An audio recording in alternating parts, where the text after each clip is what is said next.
मैं रामकिशन रोकड़े कोटवार संघ अध्यक्ष हरदा और हमारी कुछ मांगे कलेक्टर साहब के पास लेके आए हैं, जिसमें सबसे पहला मुद्दा है वर्दी का।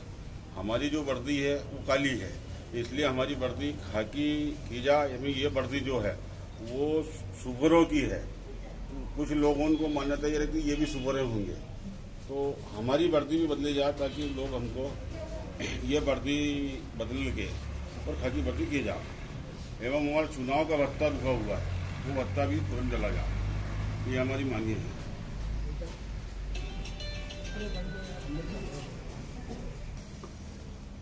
मैं कोटवार संघ तहसील अध्यक्ष तहसील हंडिया। हम आज सभी कोटवार भाई यहाँ एकत्रित हुए हैं कलेक्टर साहब को ज्ञापन देने के लिए। हमारा मुख्य मुद्दा तो फिलहाल वर्दी का है। हमने पूर्व में वेतन के विषय में भी सब शासन से ज्ञापन दे चुके हैं, पर शासन अभी इस ओर ध्यान नहीं दे रहा है। हमें पारिश्रमिक रूप में बहुत ही कम 4,000 रुपये मात्र मिलता है। 4,000 रुपये में हमारे परिवार, हमारे बच्चों का भरण पोषण अच्छी तरीके से नहीं होता। हमें ये 4,000 रुपये में कचहरी में महीने में कई बार नोटिस देने, जमा करने बुलाया जाता है, जिसमें हमारा बहुत सारा पैसा उसी में लग जाता है। बाकी हमारे पास पर्याप्त पैसा नहीं बचता ताकि हम हमारे परिवार का अच्छे से भरण पोषण कर सकें। हम आज एकत्रित वर्दी के विषय में हुए हैं। हमें हर चुनाव में ड्यूटी लगाई जाती है। ड्यूटी में विशेष पुलिस अधिकारी के रूप में हमें बिल्ला दिया जाता है और 2 या 3 दिन की हमें ड्यूटी लगाई जाती है।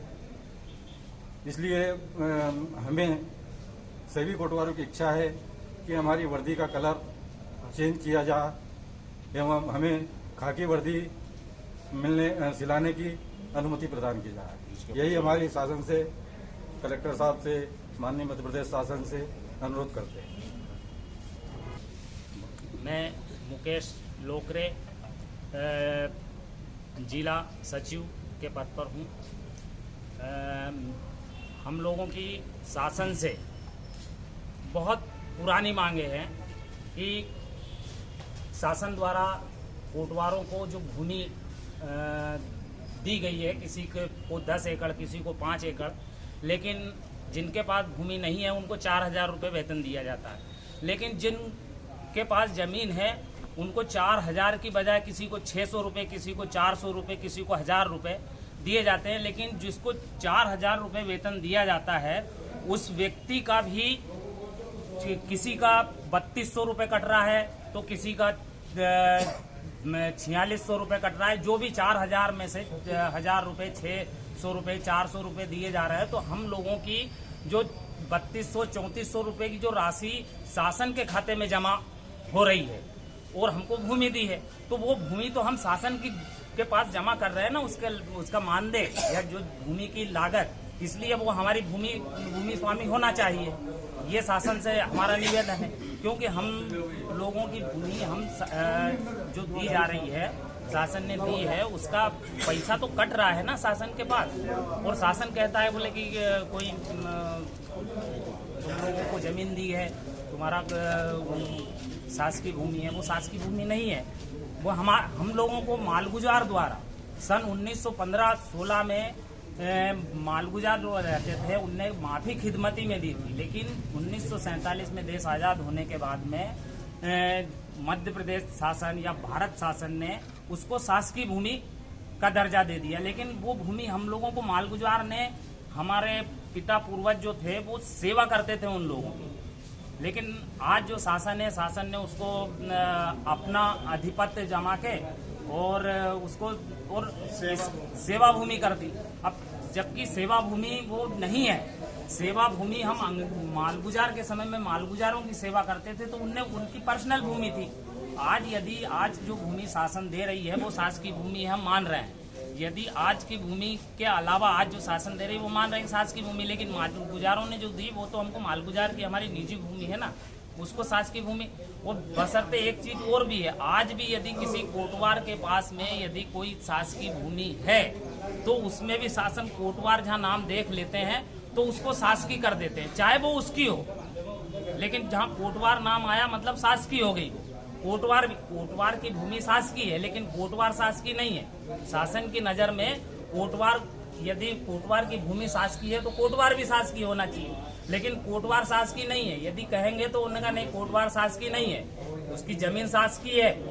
क्यों कोटवार शासकीय नहीं भाई? हमको शासन से हमारा निवेदन है कि हमको भी शासकीय घोषित किया जाए, और हमको भी जो सभी विभाग के जो अधिकारी अंग्रेजों के समय से थे, उस समय अंग्रेजों के समय में पटवारी, तहसीलदार सारे लोग थे, उन लोगों का सबका मानदेय बढ़ा दिया गया, सब लोगों की पदोन्नति कर दी गई, लेकिन कोटवारों की ना तो मानदेय बढ़ाया गया, सिर्फ ना तो उनको परमानेंट किया गया, ना उनको उनके पद में कोई वृद्धि की गई।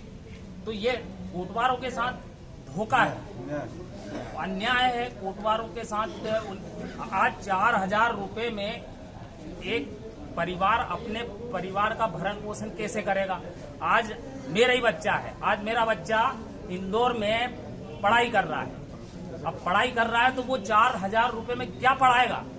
है ना, तो उस कोटवार है तो गरीबी रेखा का कार्ड भी नहीं बनेगा, ना संबल का, मतलब उसके आधार पे कहेंगे कि ये शासकीय है। शासकीय आप कर्मचारी हो इसलिए आपको कोई सुविधा नहीं दी जाएगी, लेकिन आधिकारिक या शासकीय स्तर पे कोटवार शासकीय है ही नहीं, सिर्फ मौखिक। शासन कहता है कोटवार शासन की नींव है, कहाँ नींव है? उसका कोई आधार ही नहीं है ना। कहने को तो कोटवार सब कुछ है, लेकिन कोटवार का कोई अस्तित्व नहीं है। शासन प्रशासन की नजर में कोटवार एक मजदूर से भी बेहतर है। मजदूर को तो आज 300 रुपए मजदूरी दी जा रही है, लेकिन कोटवार को 122 रुपए मजदूरी दी जा रही है। क्या 122 रुपए में अपने बच्चों का पालन पोषण कर सकेगा? ये सारे अधिकारी, सारे कर्मचारी, प्रशासन, शासन सबको मालूम है, लेकिन उस पर कोई ध्यान है।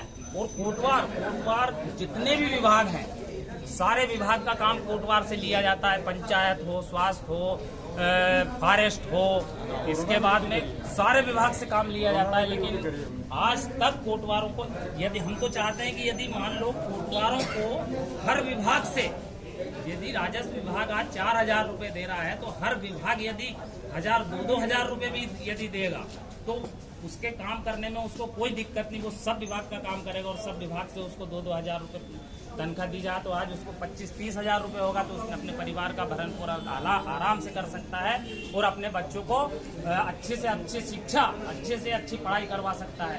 तो कोरोना काल में ड्यूटी की 15-15 दिन एक 1.5 महीने की हमने की। इसके बाद में भी कोरोना काल के समय उनको प्रशस्ति पत्र दिए गए, लेकिन हरदा जिले में किसी कोटवार को ना तो थोड़ा सा सम्मान दिया गया, ना कुछ नहीं।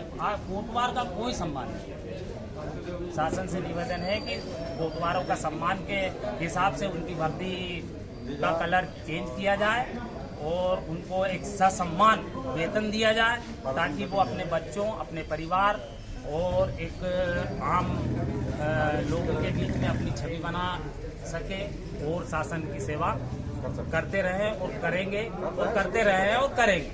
धन्यवाद।